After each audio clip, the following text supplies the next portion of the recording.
여러분, 우리 기독교 전통 유머 가운데 이런 말이 있지 않습니까? 오늘 이 자리에 앉아 계신 분 한 3분의 2 정도는 다 아는 이야기인데, 여러분, 어떤 사람이 형편이 너무 어려워가지고 내가 딱 죽었으면 좋겠다. 그런데 기독교인이 자살할 수는 없고, 하나님, 이 어려운 난국을 어떻게 타개했으면 좋겠습니까? 내가 하나님의 뜻을 알고자 원합니다. 하나님, 가르쳐 주시옵소서, 믿습니다 하면서 성경을 딱 펴니까 거기에 어떤 말이 나왔다고요? 가룟 유다가 목매어 죽으니라. 그러니까 너무 이 사람이 놀란 거예요. 하나님, 정말 내가 죽어야 된단 말입니까? 하나님, 한 번만 더 하나님의 뜻을 묻습니다. 가르쳐 주시옵소서 하면서 또 탁 폈더니, 가서 너도 이와 같이 하라. 이게 나온 거예요. 큰일 났어요. 큰일 났어요. 이제 딱 죽게 생겼어요. 하나님, 우리 한국 사람들은 삼세판 아닙니까? 한 번만 더 하나님의 뜻을 가르쳐 주십시오. 믿습니다 하면서 딱 폈더니, 놀라운 것은 속히 행하라. 그렇게 이제 됐다는 거예요.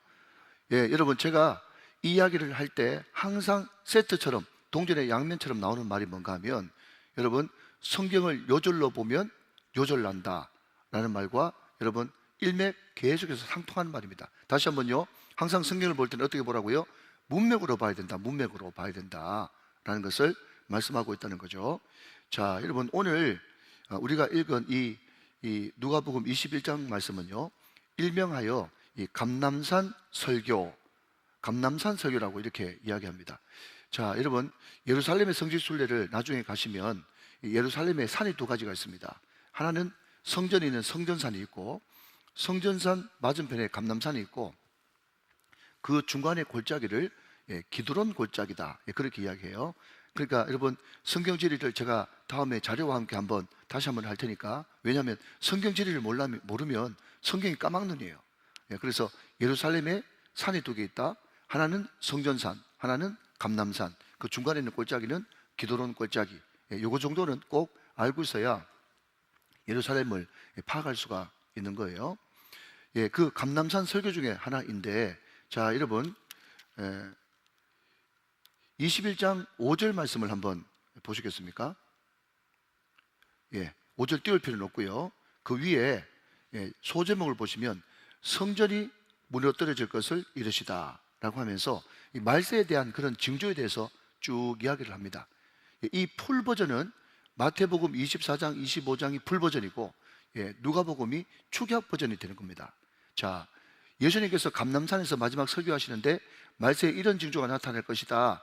그 풀 버전은 마태복음 24장, 25장이다 인데 말이죠. 자, 여러분, 그 앞에 지금 말세 설교하고 있는데, 종말 설교하고 있는데 1절부터 여러분 4절까지는 우리가 그렇게 잘 아는 과부의 두렙돈 이야기가 기록되어 있는 거예요.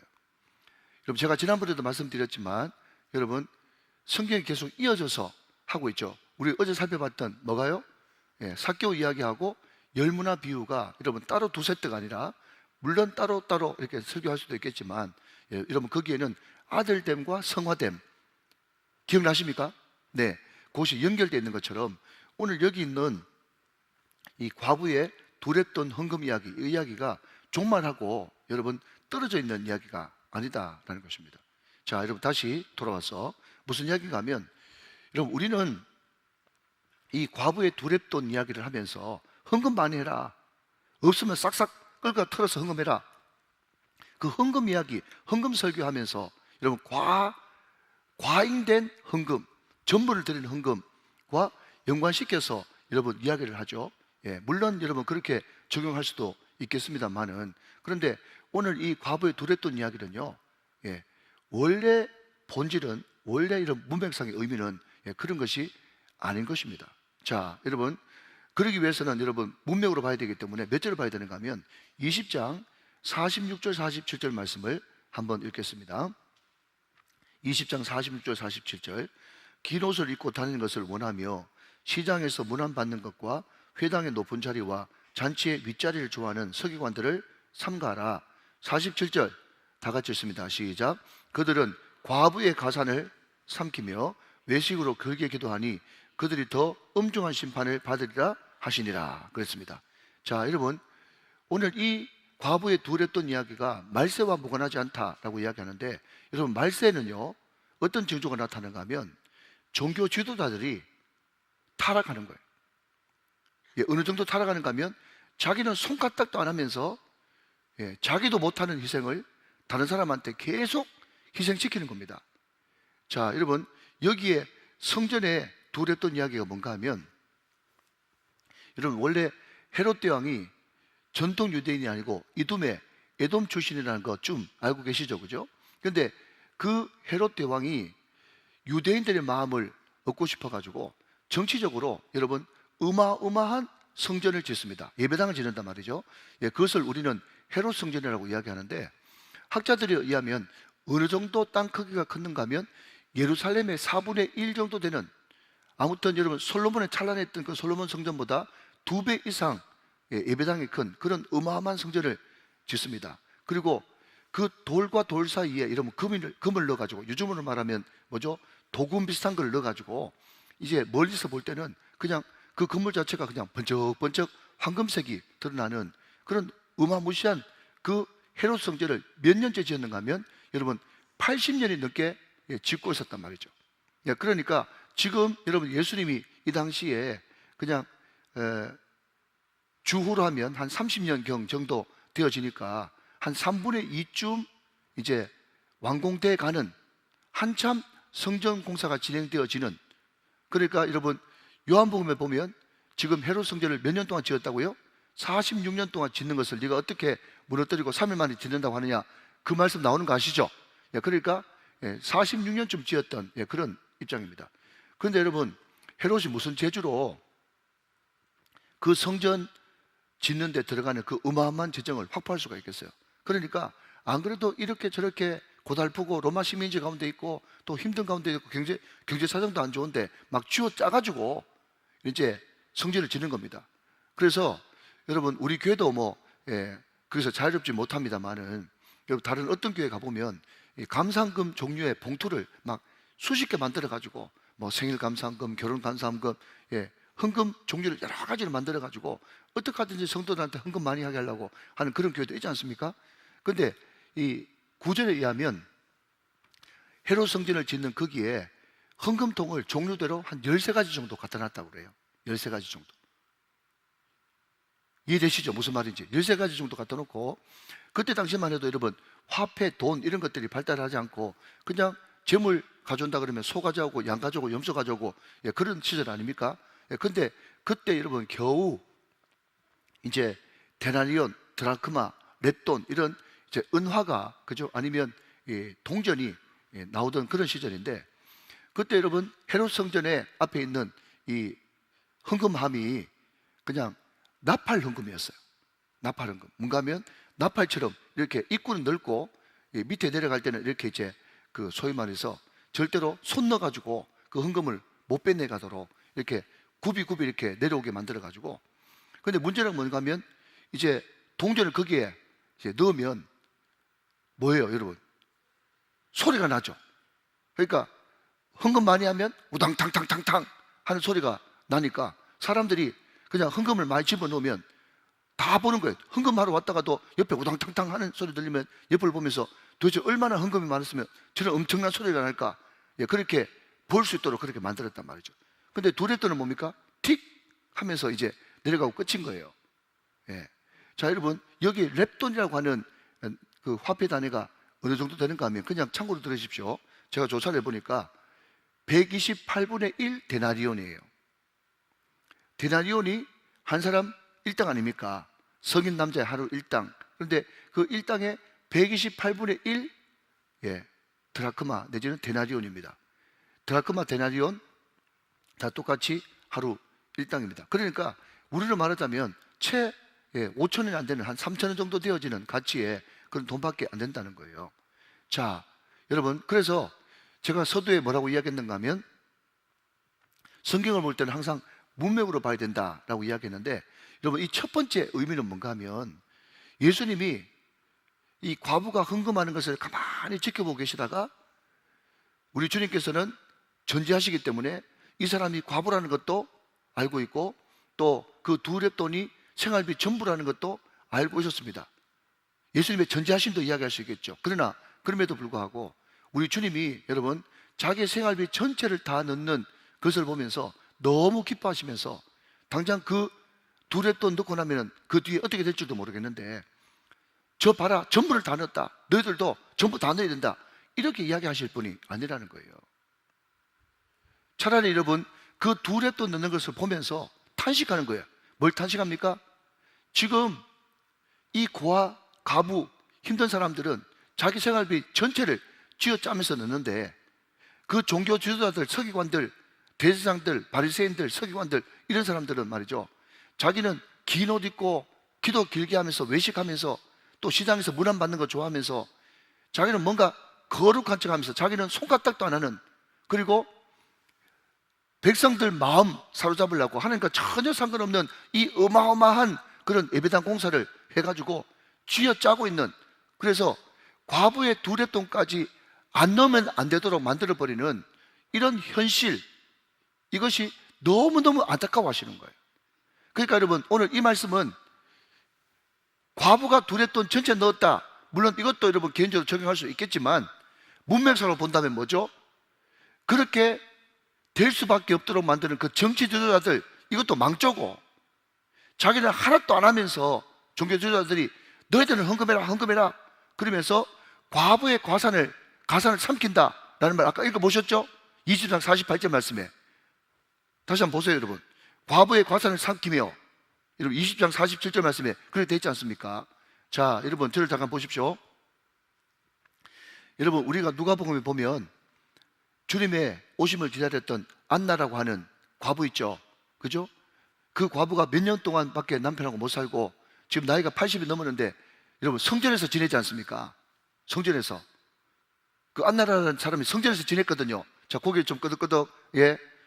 왜 그 사람이 성전에 지었는가 하면 여러분 남편 죽고 나서 여러분 그 당시에는 직업도 별로 없고 과부는 반드시 여러분 거지로 내몰릴 수밖에 없는, 그리고 창기로 내몰릴 수밖에 없는 그런 엄청난 아픔의 시대였어요.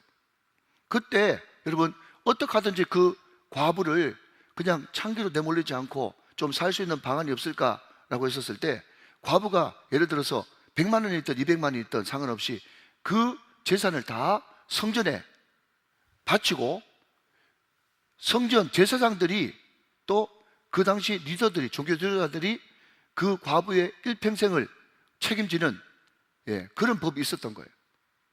자 그런데 여러분 문제는 뭔가 하면 헌금 다 넣어라 그러면 우리가 책임질게 말만 그렇게 해놓고 여러분 헌금은 다 뺏어가지고 그 얼마 되지도 않은 거 다 넣어라 해놓고 책임을 안 지는 거예요. 책임을 안 지고 뭘 시키는가 하면 성전에서 우리로 말하자면 신앙촌, 좀 이렇게 좀 알아들어야 되는데 그죠? 다 집어넣고 들어와가지고 그냥 거기서 막 소위 식모살이 비슷하게 그걸 시키는 거 있죠. 그것을 가지고 우리 예수님께서 뭐라고 하냐면 과부의 가산을 삼키는 아주 못된 놈들이라 라고 이야기하는 겁니다. 그러니까 여러분 성경을 좀 힘들더라도 시대적 배경, 어떤 배경에서 이런 말이 나왔는지 문맥을 알아야 된다는 거죠. 이해가 되시면 아멘 하시기 바랍니다. 네. 여러분 오늘 큰 주제는 감남산 설교 종말에 대한 그런 이야기니까 여러분 다시 앞으로 돌아가면 뭐죠? 종말의 징조가 뭐냐?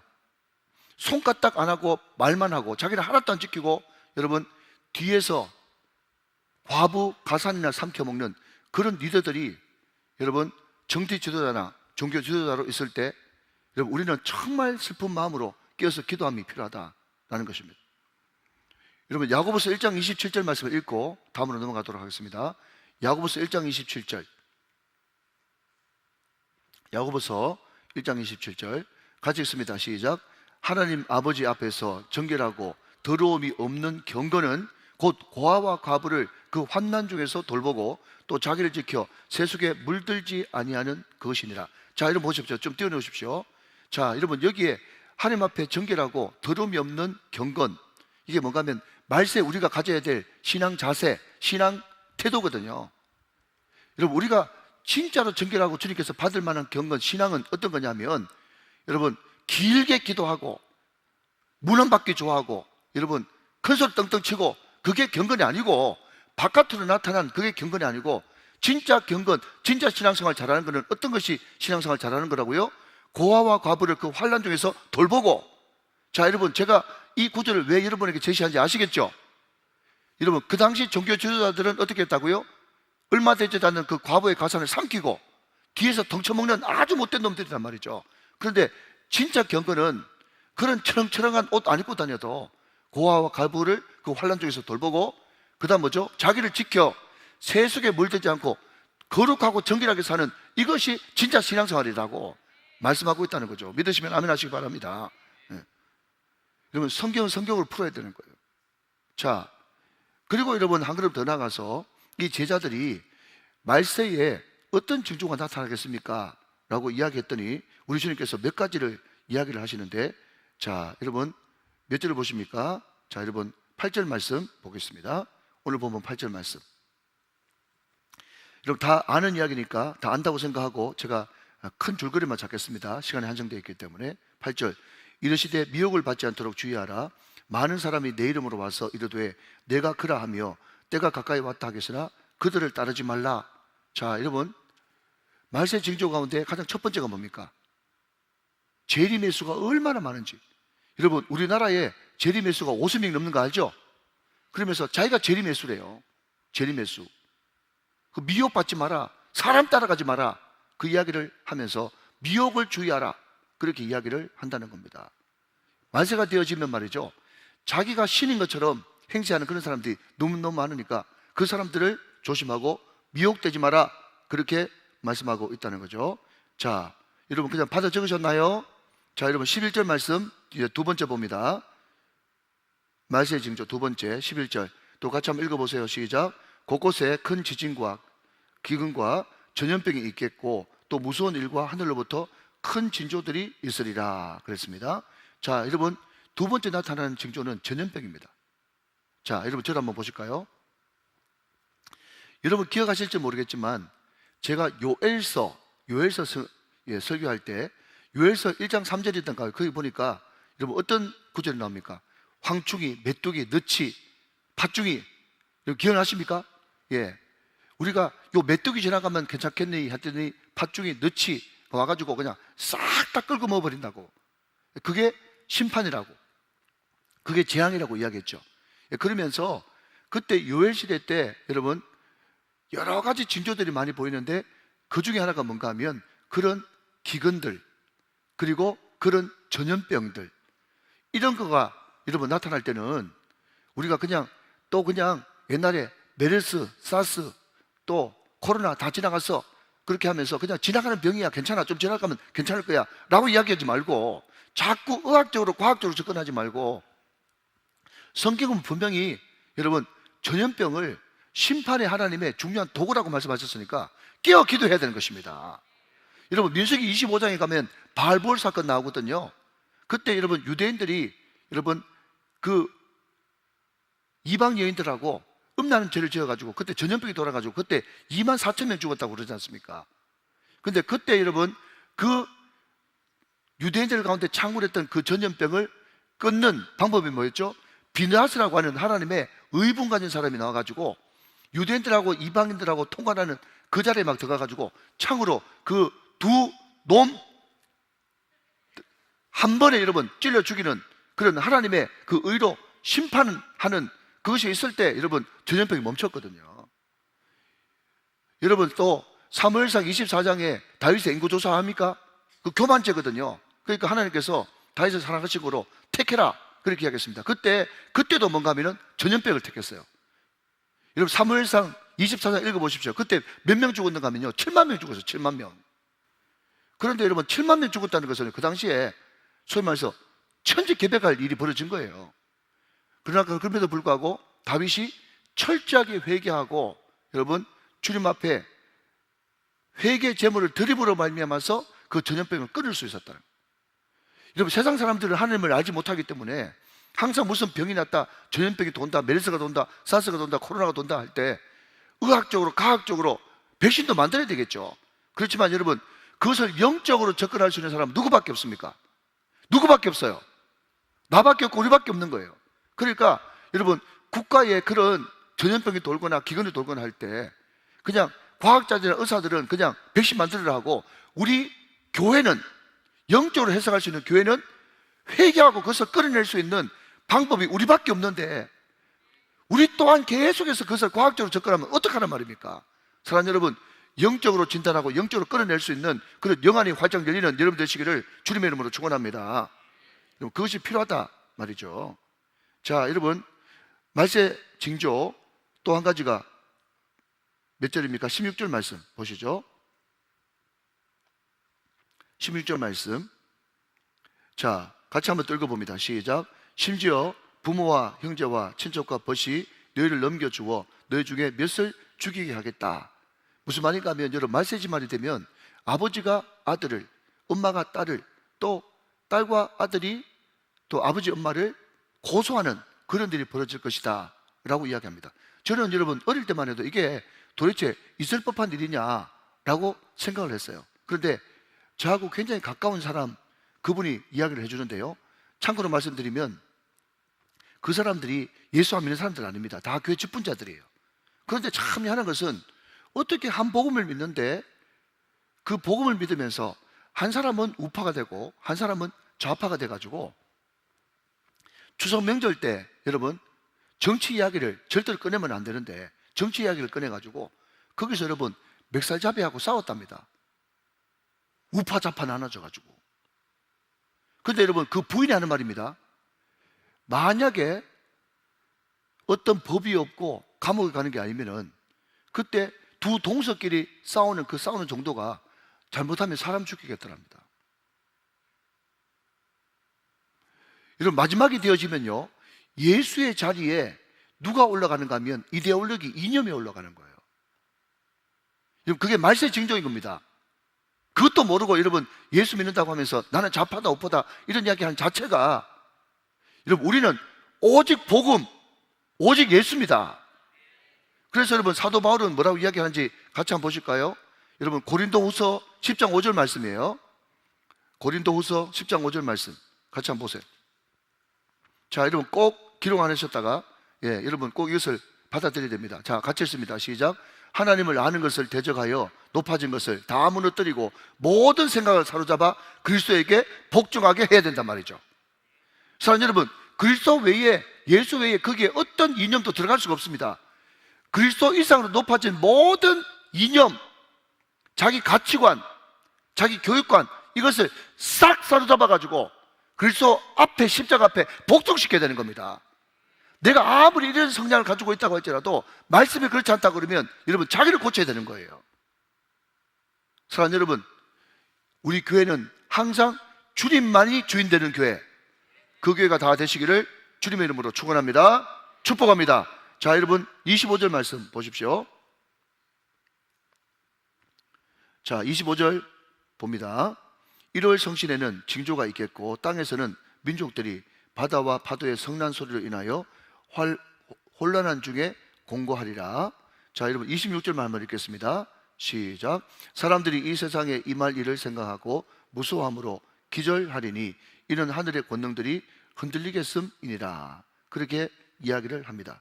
자, 여러분 이야기 무슨 이야기인가 하면 이 땅 가운데 여러분 기근을 비롯해서 기상이변이 이 땅에 임하게 될 것이라고 그렇게 이야기를 하고 있어요. 여러분, 제가 어떤 뉴스를 보니까 여러분 그 지명이 베르호안스키라고 하는 그 러시아의 북극점 바로 밑에 있는 지구상에 사람 사는 데서 가장 추운 곳 중에 하나인데, 그때 여러분 6월 달에 그 북극의 날씨가 38도예요. 북극 날씨가 38도야. 여러분, 우리나라도 여러분 38도까지 올라갈 때가 있지만 후끈후끈하지 않습니까? 그런데 지구상에 존재하는 가장 추운 곳인데 6월달 날씨가 영상 38도. 이게 정상입니까, 여러분? 중국에는 2달 동안 비가 오고, 또 제가 어떤 뉴스에 보니까 여러분 아르헨티나라고 하는 우리하고 완전 지구 반대편에 있는 그 나라에는요, 아무리 겨울 날씨 많이 내려가도 0도 밑으로 잘 안 내려간답니다. 그런데 아르헨티나의 어떤 날씨 보니까 영하 16도야. 그래서 아르헨티나 신문에 여러분 뭐라고 기록되어 있는가 하면 사람 외에 다 얼었다 이렇게 기사가 났어. 사람은 얼으면 죽으니까 안 되죠. 그러니까 사람 외에 모든 게 다 얼어붙었어. 여러분, 우리나라도 영하 16도 잘 있습니까? 자, 그러니까 여러분, 지구촌 곳곳에 기상이변이 일어나더라는 거죠. 자, 이런 것들이 다 여러분 말세의 징조라는 것을 여러분 알아야 된단 말이죠. 여러분, 우리가 92년도가 94년도입니까? 여러분, 다미선교회 있잖아요. 다미선교회. 다가올 미래를 대비하라. 그때 여러분 많은 사람들이 막 흰 옷 입고 가서 주님 재림한다고 난리 법석이 나고, 여러분 그냥 공영방송에서 다 취재 나가고, 근데 안 와가지고 망신당하고 그래 이랬었잖아요. 여러분, 그것이 절대로 잘 됐다고 하는 말은 아닙니다. 그런데 요즘에는 그런 생각이 드는 거예요. 무슨 이야기인가 하면, 야, 참 위험한 발언이긴 하지만 그때가 좋았을지도 모른다, 이런 생각이 들어요. 어떤 면에서 그때는 차라리 이런 징조가 덜 나타나도 주님 곧 오신다고 하면서 주님 재림을 늘 기다리면서 거기 집중했는데, 요즘에는 이런 징조가 뚜렷하게 나타남에도 불구하고 눈 깜짝 안 하는, 그게 누가 잘 된 건가 말이죠. 자, 그러면 중요한 것은 여러분, 이 말세 징조를 우리가 맞이할 때 우리가 해야 되는 것은 무엇인가 라는 것입니다. 자, 여러분 다시 1절부터 4절까지 보십니다. 자, 여러분 4절 말씀, 21장 4절 말씀, 자, 같이 한번 읽어보시죠. 시작. 저들은 그 풍족한 중에서 헌금을 넣었거니와 이 과부는 그 가난한 중에서 자기가 가지고 있는 생활비 전부를 넣었느니라 하시니라. 자, 여러분 저를 보십시오. 아니 목사님, 다른 날도 아니고 같은 날 말씀을 이랬다 저랬다 합니까? 라고 이야기할 줄 모르겠어요. 근데 하나님께서 제 마음속에 강력하게 주는 말씀은 뭔가 하면, 여러분 한번 들어보십시오. 오늘 이 과부의 둘했던 이 헌금 사건은요, 그 당시에 정치적으로 막 쥐어짜가지고 이 과부의 둘의 돈을 안 낼 수 없는 그런 분위기를 만든, 여러분 왕을 비롯한, 헤롯 왕을 비롯한 그때 당시에 종교 지도자들, 그 사람들의 외식을 비판하는 그런 말이 분명합니다. 그러나 그럼에도 불구하고 여러분 입장을 바꿔놓고 한번 생각해 보십시오. 여러분 같으면, 여러분 과부의 둘의 돈밖에 없는데, 돈 몇천 원밖에 없는데, 환경이 사람이 아무리 쥐었단다 하더라도 여러분 헌금하겠습니까? 그러니까 여러분, 우리는 제3자의 입장에서, 주의 종의 입장에서 돈 몇천 원밖에 없는 그 과부의 둘의 돈까지라도 쥐어짜는 그 사람들의 아주 못된 것을 지적해야 되지만, 또 그것은 여러분 그 사람들 입장에서 봐서는 우리가 그런 것이고, 또 이 여인의 입장에서는 뭐죠? 어떻게 하든지 하나님의 성전을 짓는데 내가 가지고 있는 거 얼마 되지 않지만, 그러나 그럼에도 불구하고 하나님 앞에 최선을 다해서 있는 것까지라도 다 틀어서 드리고 싶다라고 하는 그 주님을 사랑하는 마음, 그것은 여러분 인정해 줘야 되지 않겠습니까? 무슨 말인지 이해되시죠? 그러니까 여러분, 객관적으로 이 성경 말씀을 보는 사람들은요, 과부가 지금 3,000원 헌금하고 그 다음에는 먹을 것이 없는데, 다음에는 굶어 죽을지도 모르는데 과연 그 하나님께서 기뻐하시겠냐? 그렇게 이야기하지만 그것은 여러분 지 생각이고 여러분 주님을 사랑하는 마음을 여러분 어떻게 자기 이성으로 판단할 수가 있겠습니까?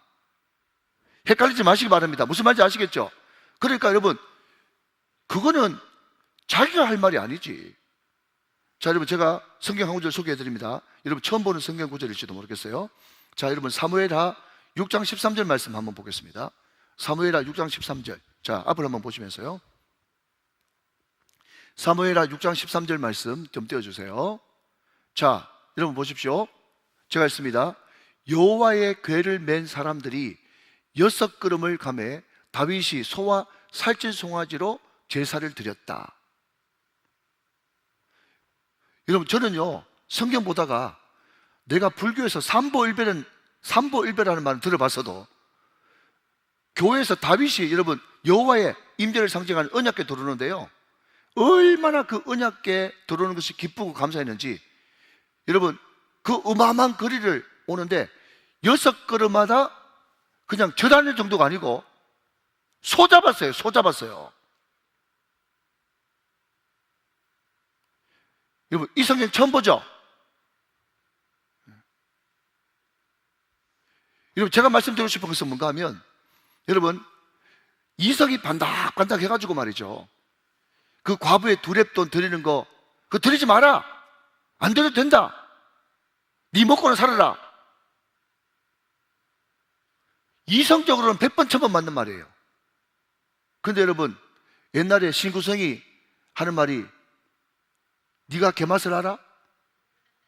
네가 개맛을 알아라고 이야기했던 것처럼, 여러분, 내 수중에 돈 2,000원 3,000원 밖에 안 되는데 그거 내 밥 안 먹고, 밥 안 먹더라도 주님 앞에 드리고 싶은, 주님을 사랑하는 마음을 네가 아냐? 여러분, 신앙은 여러분 반듯반듯한, 여러분 이성으로만 하는 게 아니에요. 이성을 무시하는 게 아니라 성경을 볼 때는 여러분 이성적으로 문맥상으로 잘 보고, 이 성경 가운데서 불변의 원리, 일반적인 원리, 시대를 초월해서 흐르는 여러분 원리가 뭔지를 발견하고, 주님을 사랑하는 마음이 더해져 가지고 여러분 이성과 감성, 머리와 가슴이 같이 만나야 주님께서 기뻐하는 신앙이 되는 겁니다. 저는 그래서 머리 반짝반짝하고 잘 돌아가는, 저도 젊지만은 젊은 목사들이 무조건 기존에 있던 설교를 막 이제 막 까고 비판하면서 그게 맞아? 과연 예수님이 그 2,000원 3,000원 그 헌금 내라고 하시겠어? 밥 먹고 이제 더 이상 굶어 죽어야 되는데 그 헌금을 원하겠어? 네가 개맛을 알아?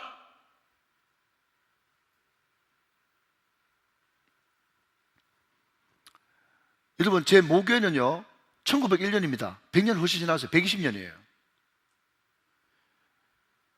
여러분, 전북 삼내 읍인가 삼내 면인가 가면 거기에 하리교회가 있어요. 하리교회. 여러분, 거기 가면요 그냥 비석이 쌓여져 있거든요. 그 비석에 여러분 일제시대 때 27살 나이로 여러분 순교한 전사님의 비가 있고, 그때 여러분 사모님 개봤자 여러분 남편이 27이니까 최소한 27 그 언저리겠죠. 영산일 수도 연할 수도 있고. 근데 그때 여러분 20대 사모님이 애를 베고 있었는데, 여러분 그 전사님 사모님이 자기 애를 또 목사로 만들었어요. 거기에 문용우라고 하는, 제가 조사를 해봤는데 문용우라고 하는 집사님이 계셨는데, 여러분 일제시대 때는 그 전사님이 순교를 했고, 또 6.25 때는 그 교회가 완전 초토가 되는데, 이제 그 성도들이 얼마 안 되는 시골교회 성도들이 말이죠 헌금 내가지고 교회 지으려고 했는데 헌금이 안 모이고 농사짓사람이 무슨 돈이 있습니까? 예, 그러니까 그게 교회 건축이 5년 7년 10년 밀리니까 동네 사람들이 뭐라고 하는가 하면은, 아이고 예배당 지른다 하더만은 도대체 몇 년 동안 짓는 거고 하면서 손가락질 하니까, 이 문용우라고 하는 집사님이 여러분 하루는 큰 마음을 먹고 전주 예수병원 갔어요. 거기에 전주 예수병원의 원장이 마두원 선교사인데, 그 사람한테 다짜고짜 선교사님 내 눈 팔면 안 됩니까? 이렇게 이야기하는 거예요. 내 눈 팔면 안 됩니까? 그랬더니 선교사님 무슨 이야기 하냐고 그랬더니 그냥 자기 시골교회 여차저차 이야기를 했습니다. 그랬더니 마두원 선교사가 택도 없는 소리 하지 말라고 무슨 그런 이야기를 다 하냐고 안 받아줬어요. 근데 여러분 교회 예배당 지으려고 자기 눈 판다고 하니까 그게 너무 감동스럽잖아요. 그러니까 여러분 마두원 선교사가 자기 선교부에 선교 보고를 하면서, 문용우라고 하는 집사가 있는데 전북 삼내읍 여러분 하리교회 문용우라고 하는 집사가 있는데 이런 신앙이 다 있다 하면서 소개하니까 말이죠, 그 선교 편지를 받은 미국 선교부에서 감동해가지고 미국 선교부에서 헌금해가지고 지은 교회가 전북 삼내읍 하리교회입니다. 여러분 반짝반짝한 이성으로 생각할 때 눈빼 받치는 게 그게 이성적이야? 하나님께서 그거 원하겠어? 네가 개맛을 알아? 주님 사랑하는 마음을 여러분 다른 사람은 모르는 거예요. 알 사람이 없는 거예요. 자기만 아는 거지. 그래서 여러분 이 말세지 말에 우리가 가져야 될 생각은 뭔가 하면, 여기 나오는 이 과부처럼 자기를 희생하는 마음과 하나님 앞에 어떻게 하든지 내 모든 것을 드리고자 하는 하나님 앞에 감동을 드리는 인생, 그런 인생을 살아야 되는 것입니다. 그게 우리가 말세 성도들이 가져야 될 신앙생활인 줄로 믿으시기 바랍니다. 하나님을 위해서 희생하고 하나님 앞에 감동을 주려고 하는, 마치 솔로몬처럼, 백부장처럼 말이죠, 다윗처럼 말이죠, 다니엘처럼 말이죠. 그 사람들이 여러분 얼마나 하나님 앞에 감동을 주는 그런 신앙생활을 했습니까?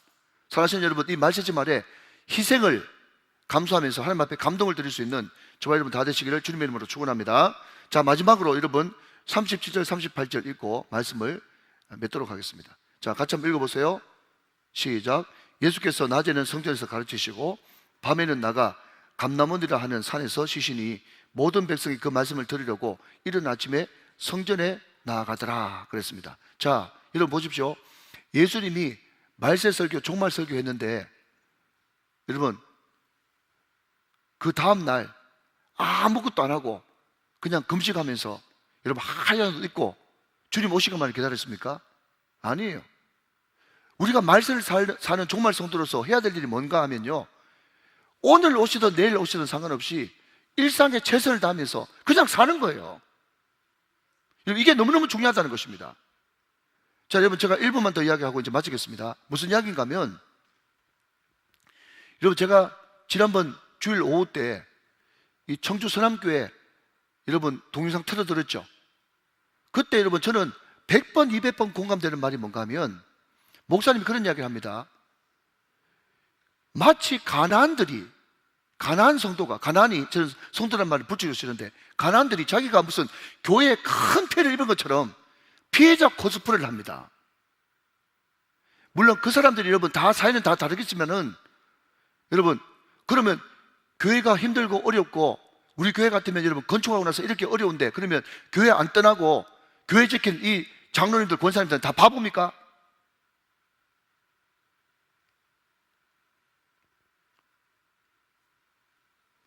오늘 여러분들이 어렵고 힘들어도 여러분 새벽을 지키면서 그 자리에 새벽기도 열심히 나와서 은혜 받고 직장 가서 열심히 신앙생활하고 내 생활 기반을 떠나지 않고 현실에 뿌려박은 영성이라고, 여러분 하나님 중심, 말씀 중심, 교회 중심 이렇게 사니까 너 오만한 깨구리야. 밖에 나가봐, 성교 나가봐. 얼마나 짜릿짜릿한 게 많은데.